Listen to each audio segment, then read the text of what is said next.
From the Oklahoman newsroom, this is an OU update. I'm Jenny Carlson here with OU beat writer Joe Masato. Joe, Oklahoma heads to West Virginia on Friday night. Again, Friday night. Don't forget, different day. 7 o'clock, though, on ESPN for this one. This is an anticipated matchup. We're thinking these two teams would be in the running for the Big 12, but now we find these two quarterbacks leading these teams are in the Heisman running, which Will Grier from West Virginia was largely expected to be in that conversation before the season. Kyler Murray, not so much, Joe. No, not at all, and now they're both squarely in the mix for it. And you look at these two guys, Will Grier and Kyler Murray, they're basically the only two who have any chance to unseat Tua Tagovailoa from Alabama for that Heisman Trophy.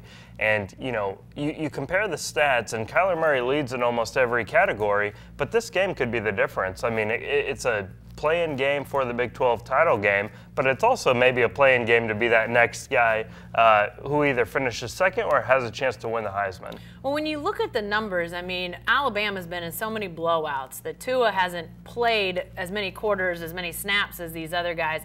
Put it in some context for us. How do these guys compare, and what might they need to do to get up to that level where, I mean, a lot of the odds makers believe Tua is the guy to beat at this point. Right, yeah, I think Will Grier definitely has a lot more to prove. Not only does he have to meet Tua's stats, he has to overcome Kyler Murray's. Kyler's in a better place because, OU only has one loss. If they win at West Virginia, that would be maybe his Heisman moment, depending on how he plays.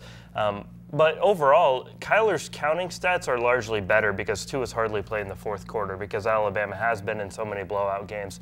I think when you look at it, you can argue that Kyler definitely means more to OU's success given how good Alabama is all around, and especially the defense forces Kyler to score so many points at OU. The other way to look at it is the Big 12 defenses might get dinged a little bit, easier to score against them than what Tua is facing in the SEC. Yeah, lots of metrics at play there people can balance out.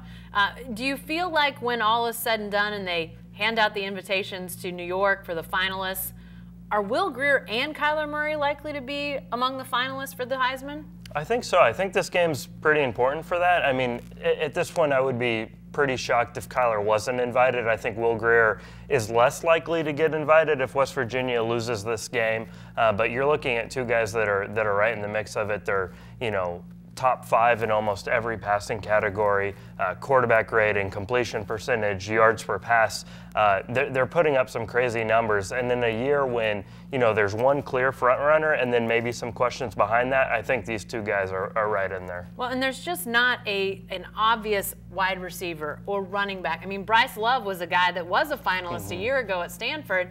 He's back, but he's really not been talked about at all. There's not sort of obvious others in the mix out there. No, I mean, it's kind of the year of the quarterback. Yeah. In that instance, there's, really no other, even some years, I think Ed Oliver at the beginning of the year, but some years you've got a defensive player who's kind of right in there, and he's kind of fallen off a little bit. So really, it's all quarterbacks at this point. All right, it's going to be interesting on Saturday night to see just how many points these guys put up because their defenses do look susceptible. Again, 7 o'clock ESPN for the Mountaineers and the Sooners. Be sure to stay with the best coverage team anywhere at newsok.com every day in the Oklahoman.